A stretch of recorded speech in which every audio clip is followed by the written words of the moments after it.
Biyernes mga dre, no? Kakalabas ko lang sa trabaho ngayon. Pupunta ako rito para magpintura. Akala ko kaninang umaga hindi ako makakapagpintura mga dre, no? Kasi medyo makulimlim ba, malamig. Buti ngayon uminit-init. 19 degrees ngayon mga dre, no? Plus may araw pa. So tamang-tama para magpintura. Kasi baka bukas mga dre, uulan. Sana bukas ko na gagawin. Yun nga, baka umulan, hindi ko na naman magawa. Kaya ngayon na lang mga dre, no? Kahit pagkagaling sa trabaho, medyo pagod pa, pero okay lang mga dre, no? Para magawa ko na to. Tapos bukas siguro yung yung sink mga dre, no? Yung lababo sa toilet.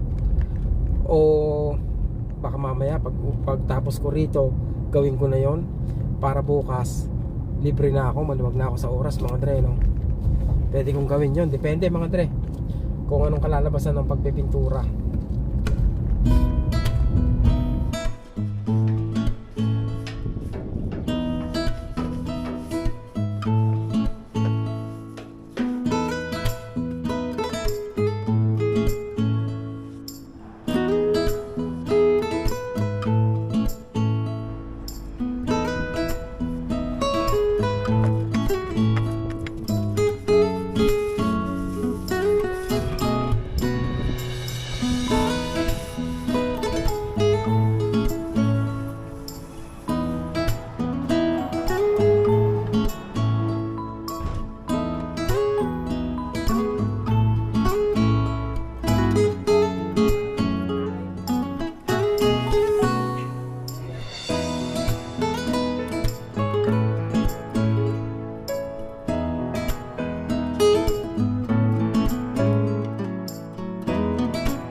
Kalahati lang mga dre, no?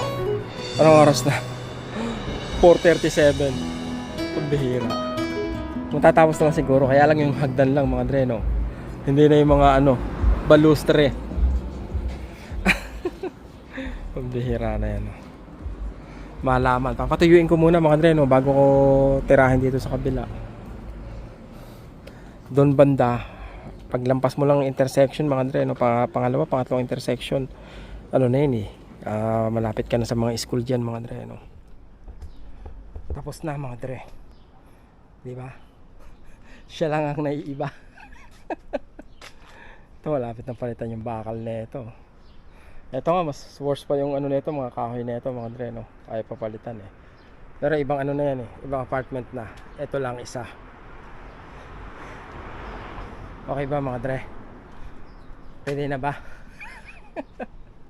Anong oras na mga dre? Alas 6. 2.5 oras mga dre, no? Kaya pwede na yan. Susunod siguro yung bakal naman mga dre, no? Kasi yung mga dugtungan niya sa ilalim kinakalawang na kaya dapat anuhin na kumbaga steel brush tsaka pinturahan. Bili tayong ulam mga dre, no? Walang ulam gastusin natin yung kinita natin ngayon. Pambihira no? Nandito tayo sa mga dre, no?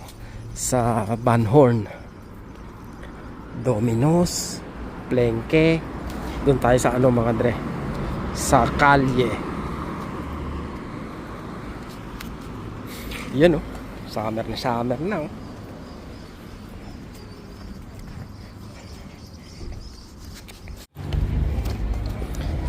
Bumili akong crispy pata tsaka sisig mga dre, no? Pampabata. Biglang sumakit yung katawan ko, pambihira May bang tawag dito? Si Jeremy, yung kasama ko. Kasi ewan ko kung tinawagan siya o nag-email sa kanya mga dre, no? Biyernes na ngayon, alas 7. Parang kasi sa Lunes marami kaming gagawin mga dre, no? So tinatanong niya ako kung pwede daw bumalik kami sa school. May gagawin kami ngayong gabi. O kaya ewan ko kung papayag siya bukas ng umaga o sa linggo. Kasi pagdating ng Lunes sobrang busy mga dre, no? Kumbaga abot-abot yung trabaho na kulang yung tao. Parang ganun yung mangyayari mga dre, no? Kaya gusto niya gawin na ngayon, Sabado pa lang, Biyernes pa lang, para sa Lunes hindi ba magtambak yung trabaho namin.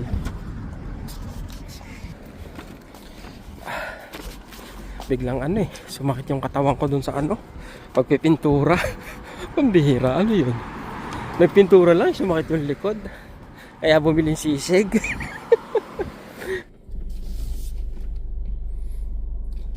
Mga Andre, alas 7 na ng gabi yan Alas 7:09 ng gabi. Ang tingkad pa ng araw, no? Pambihira. Pag summer, mga Andre, late na siya lumulubog. Minsan inaabot ng 8:30, alas 9.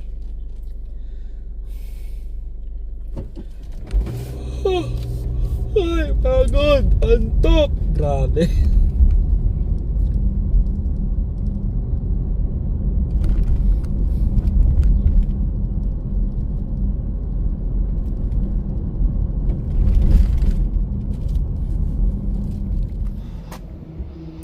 Kinabukasan, mga Dre, bumiyahe na ako alas 8 pa lang ng umaga para kunin tong range hood.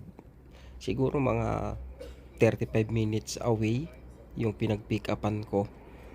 At yan na nga, 343 yan, mga Dre, yung range hood na yan.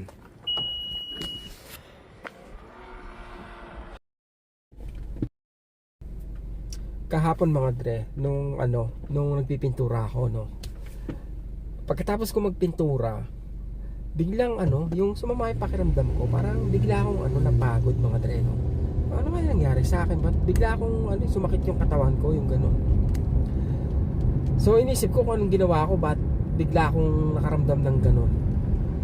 Tapos naalala ko pala nung umaga nung araw na yon, nung Biyernes, mga Dre, no, nag-akit ako ng ng mga boxes of coupon ban, mga Dre, no. Ang bigat nun, wari ko nasa yata yun mahigit 30 kilos isang box. Ang dami kong inakit na ganun, mga Dre, no, sa hagdanan. Siguro mga mga 13 ganun, mga Dre, no, inakit ko sa hagdan, pasan-pasang ko. Nung umaga na yun, hindi ko agad naramdaman yung pagod. Pero nung hapon, yun, kaya pala biglang parang bigla akong bumulusok, mga Dre. Yung ganon, pambihira ka ako. Siguro dala ng edad, mga Dre, no. Dito ko lang nararanasan yung mga Dre, no, yung tipong hindi mo mararamdaman yung pagod mo habang nagtatrabaho ka. Pero pag nagpahinga ka, parang doon biglang doon magsasakitan yung mga kamay mo, yung likod mo, yung hita mo. Yung ganon. Kaya minsan pag nagpapahinga ka, kala mo wala lang. Magpapahinga ka, hihiga ka. Tapos pag kumilos ka na, yun na, parang doon na magsisimula, masakit yung likod mo. Iisipin mo, ano bang ginawa ko? Ba't biglang sumakit likod ko? Nakahiga lang ako. Yung pala, dahil doon sa ginawa mo nung maaga pa, mga Dre, no? Yan, isang araw, mga Dre, bibili tayo ng sasakyan dyan sa Ferrari. Sa Ferrari, mga Dre, no? Siguro mga 2 years from now, inshallah. Sabado pa lang ngayon, mga Dre, no? Sabado 9:25 na. Medyo malayo yung biniyahe ko, mga Dre, no? I think nasa 30 minutes para pick upin yung anong tawag dyan, exhaust, tama ba? Parang yung pangsala ng mga Dre, no? Pangsala ng usok. Ayan, hindi pala kailangan na may duct yan, mga Dre, no? Kumbaga papalitan mo lang ng filter para kahit papaano masala niya lang yung yung amoy sa bahay pag nagluluto ka.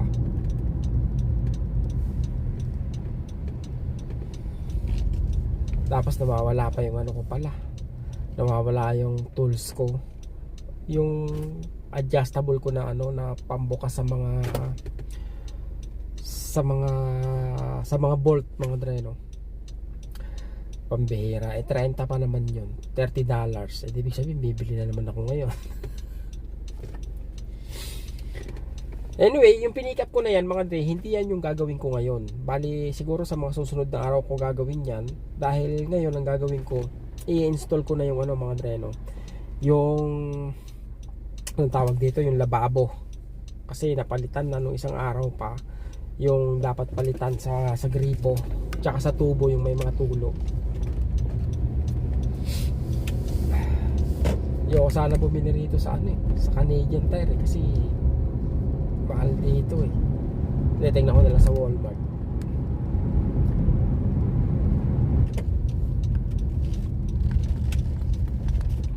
Ay, antok pa mga Dre, no? Ang aga ko umalis ng bahay eh. Ang hirap. Hindi rin naman ako hindi rin ako nakakatulog ng magaling pag walang pasok. Alam niyo yun mga Dre, pag may pasok, apakahirap gumising ng maaga, di ba? Pero pag walang pasok, ang aga mo nagigising, pambira, bakit ganun?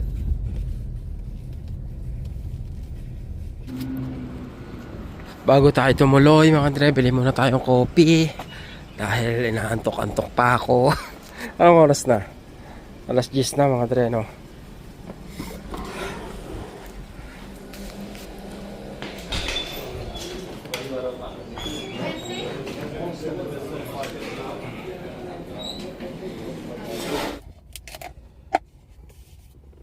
Kopi? Ang tagal kong hindi nakapag mga Dre, nakapag Tim Hortons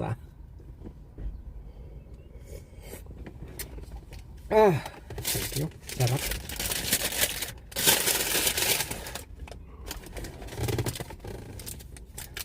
Kape, tsaka muffin mga Dre, $5. Parang mura. $5. Ayan bago yan hindi mahal Tinawagan ko yung apartment kung saan i-install ko dapat yung sink na nabili ko. Kaya lang, sabi niya, meron daw siyang bisitang darating, kaya kung pwede raw, sa linggo na lang. So, ang ginawa ko para hindi masayang yung araw ko, dahil nadala ko na rin naman o na-pick up ko na yung range hood, yun na lang muna yung ikakabit ko. Nang sa ganun, kahit papano, may kita pa rin tayo. Diba mga Dre? Ayos ba?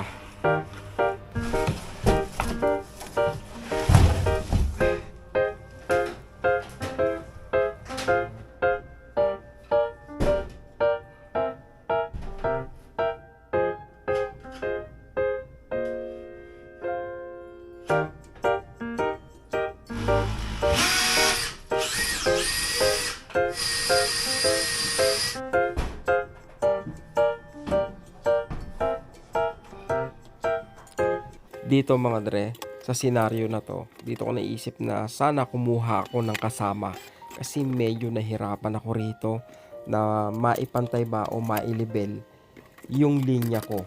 Kaya paulit-ulit ako rito, baba, taas hanggang sa yun, sa awa ni Batman nakuha ko rin mga Dre kahit papano.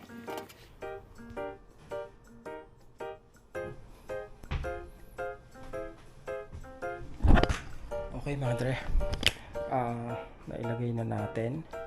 Ngayon, ang problema, wala akong wire mga Dre, no? Para dito, wala rin ako nung plug. So, ayun naman ang bibilin ko ngayon. Tapos ito mamaya, ano ko na lang to, tutornilyo. Tapos okay na yan mga Dre, no? Basically ganyan lang siya. Tapos, yun. Babalik ako sa Canadian Tire na lang siguro para bumili ng wire na maikse. Ang binili ko mga Dre, extension. Puputulin ko na lang tong dulo mga Dre, no? Kasi kung bibili ako ng hiwalay na wire tapos hiwalay na ganito, mas mapapamahal ako. Kaya eto na lang bili kong extension. Putulin ko na lang tapos eto, that's it mga Dre, no? $12.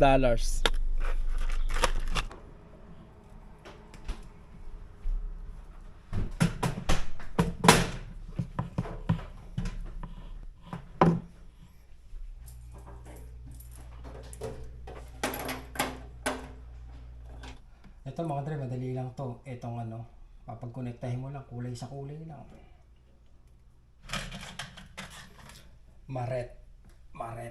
Marites.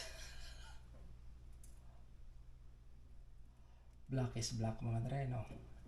Meron lang yan. Okay. Tingnan mo kung mahuhugot. Okay. Hindi. That's good. Tapos yung puti.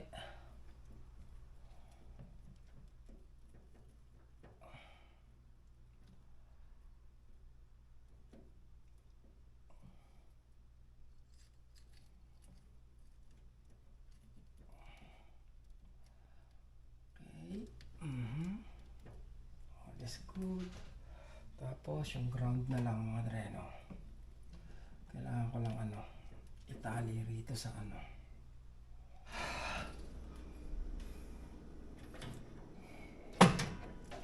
kailangan natin kung gagana. Moment of truth. Iyon.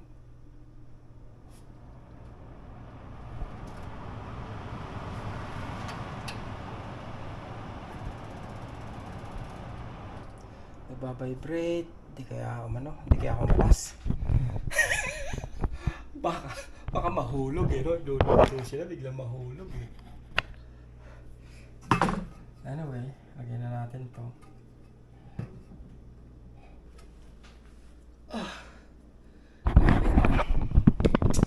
Tapos meron pa akong ihigpitan dito mga dre. Nakakatawa tong upuan nila. Okay, nahihigpitan pa ako rito, yan. Ito yung humahawak sa wire para hindi mahila. Para kahit anong hila nila neto, hindi gagalaw yung connection ko sa loob.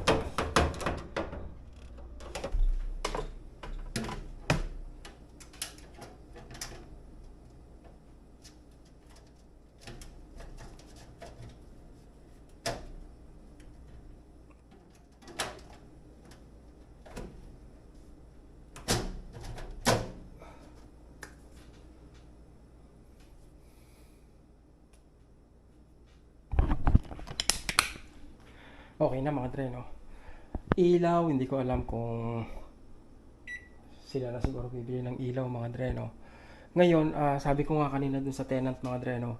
Kasi eto, kung may duct ka, yung exhaust duct ka, eto, okay. Pero kung wala kang yung exhaust, merong yan mga dre, no? Yung parang may carbon siya, may para siyang kulay itim siya mga dre, no? Tapos yun, effective yun sa pagtatanggal ng amoy.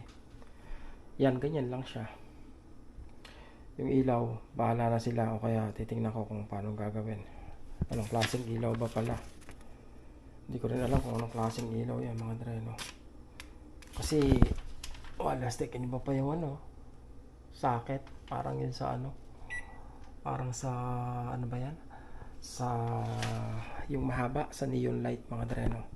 Anyway, tapos na tayo rito. Ligpit time na. At nang makakain na tayo mga dre, no? 1:16 na. Meron ako rito mga dre. May bracket ako dyan. Sa loob, nilagyan ko ng 6 na screw. Tapos sa taas, nilagyan ko rin. Siguro naman hindi na makakatakbo yan mga dre. Tsaka yan, no? Oh, talagang solid na mga dre, no? Pera na lang lambitinan yan eh. Doon lang bibigay yan. Tapos na tayo rito. Anong klaseng ilaw? Pambihira, oh. Okay. Ito yung klase ng ilaw niya.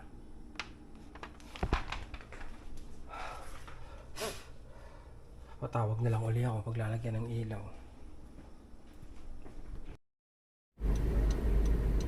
Bakit ganun? Parang sobrang init mga dre, pero hindi nagbabago tong sinasabi ng sasakyan kung ilan yung temperature. Ilan nga ba? Oh, 18 na. 18. Feels like 18. Mainit lang siguro dahil nasa ko mga dre, no? Yung nakulo ba yung init sa sasakyan. Pag uminit dito mga dre, napakainit. Kasi may humid. Minsan mas mainit pa rito sa Pilipinas eh.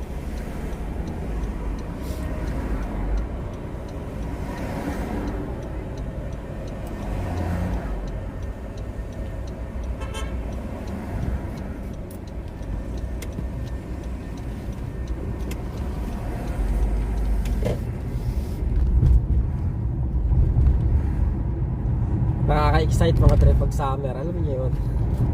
Nakakatuwa lang kasi marami ng tao, marami ng activities.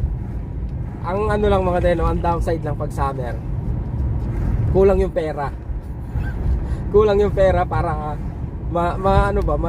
sobrang magawa mo yung mga gusto mo, magastos mga dre, no? Usually pag summer mga dre, ayan, long drive, bakasyon kung saan-saan. Punta kayong New York, punta kayo sa, may mga nagpupunta sa Mexico, sa Europe. Kaya nga kung may pera ka mga dre, no, ang dami mong option, ang dami mong pwedeng puntahan. At mas marami kang pwedeng puntahan kung meron kang kung Canadian citizen ka na mga dre, no.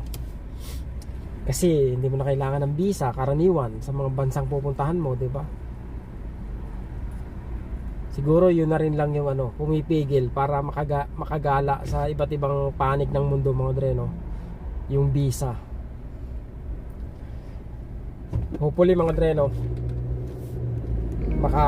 makakuha tayo ng citizenship, maipasa natin yung exam ng one take para yun, pwede na makadalaw kahit saan mga dre, no? Kahit saan bansa na tumatanggap ng Canadian passport kahit walang visa. Yun, meron na agad happiness,